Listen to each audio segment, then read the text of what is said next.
Friends, welcome to my channel అండి.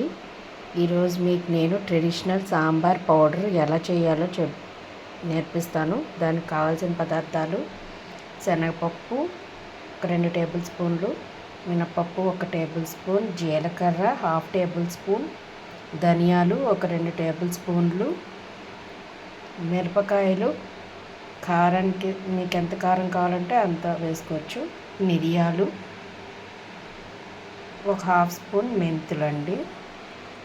చూడండి, ధనియాలు, శనగపప్పు, మినపప్పు, ధనియాలు, జీలకర్ర, మెంతులు, మిరియాలు, ఎండుమిర్చి ఇవన్నీ మనం కడాయిలో వేసుకొని డ్రై రోస్ట్ చేసుకోవాలండి.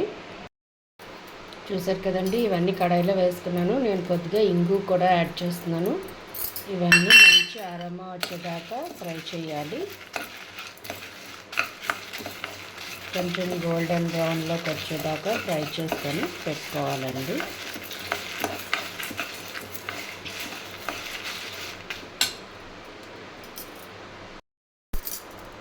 నేను ఎండు కొబ్బరి ముక్కలు కూడా యాడ్ చేస్తున్నానండి. మంచి టేస్ట్ వస్తుంది సాంబార్కి. ఎండు కొబ్బరి కొరిడి ముక్కలు ఉంటాయి కదా, అవి కూడా యాడ్ చేసుకొని ఫ్రై చేసుకోవాలి. చూసారు కదండి, ఇది ఫ్రై అయిపోయింది. ఇది కొంచెం చల్లారిన తర్వాత మనం పౌడర్ చేసుకుందాం కదండి. గుమగుమలాడే సాంబార్ పౌడర్ రెడీ అయిపోయింది. దీన్ని ఎయిర్ టైట్ కంటైనర్లో స్టోర్ చేసుకుంటే చాలా రోజులు ఉంటుంది. ఇందులో కొబ్బరి ముక్క ఇష్టం లేని వాళ్ళు అది లేకుండా కూడా చేసుకోవచ్చు. కొబ్బరి ముక్క మాత్రం ఎండు కొబ్బరి ముక్కే వేయాలి. పచ్చిది వేస్తే మాత్రం నిల్వ ఉండదు.